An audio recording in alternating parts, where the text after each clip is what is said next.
Free ಕಲ್ಲಂಗಡಿ ಯಾವ ಕೊಡ್ತಾನ ನನಗೆ ಅವ್ ಮೋಸ ಮಾಡ್ಯಾನು. ಈಗ ಹೋಗಿ ಬರೋ ಕಲ್ಲಂಗಡಿ ಫ್ರೀ ಕಲ್ಲಂಗಡಿ ಹಂಗ ತಿಂದವ್ರಿ. ಫ್ರೀ ಕೊಡತ್ತಿ ಓನ್ಲಿ ಫ್ರೀ ಕಲ್ಲಂಗಡಿ ಹಂಗಾರ ತಿಂತ ನೋಡ್ನ ಒಂದೊಂದು ಅಲ್ಲ.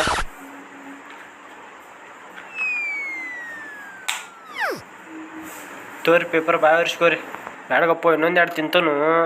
ಅಯ್ಯಪ್ಪ ಎಲ್ಲ ತಿಂದು ಖಾಲಿ ಮಾಡೋಂಗೆ ಕಾಣ್ತಾಳೆ ಅಪ್ಪರ ಈಕೆ. ಹೆಂಗೆ ತಿನ್ನತ್ತಳು ಮಾರೇನ ಎಮ್ಮಿ ತಿಂದಂಗೆ ತಿನ್ನತ್ತಾಳ ದನ ತಿಂದಂಗೆ ಒಟ್ಟು ಖಾಲಿ ಮಾಡ್ತಾಳೆ ಕಾಣ್ತೈತಿ ಈಕೆ. ಹೆಂಗೆ ಮಾಡೋದು ಮಾರೇನ ಎಷ್ಟು ಟಿಶ್ಯೂ ಪೇಪರ್ ಕುಡ್ದಿಕ್ಕಿಗೆ. 1 2 3 4 5 6 7 8 9 10 11 12 13 14 15 16 17 18 19 20 ಹೊಟ್ಟೆ ತುಂಬಿತ್ತು ನೋಡು ಒಟ್ಟ. ಇದು ತಗೋರಿ ಟಿಶ್ಯೂ ಪೇಪರ್ ತಗೋರಿ. ಅವ್ನು ಬೇಬಿ ಟಿಶ್ಯೂ ಪೇಪರ್ ತಗೋಬೇಡ, ಈ ಟಿಶ್ಯೂ ಪೇಪರ್ ತಗೋ. ನನಗೆ ಇದೇ ಮೋಸ ಮಾಡ್ಯಾನ್ಲು. ಈಗ ನಿನಗೆ ಚಂದ ಕುಣಿಸಿ ನೋಡ್ನಿ ಇವನು ಮಗ. ನನಗೆ ಚಂದ ಕುಡಿಸಿದ್ಲ ಇವ್.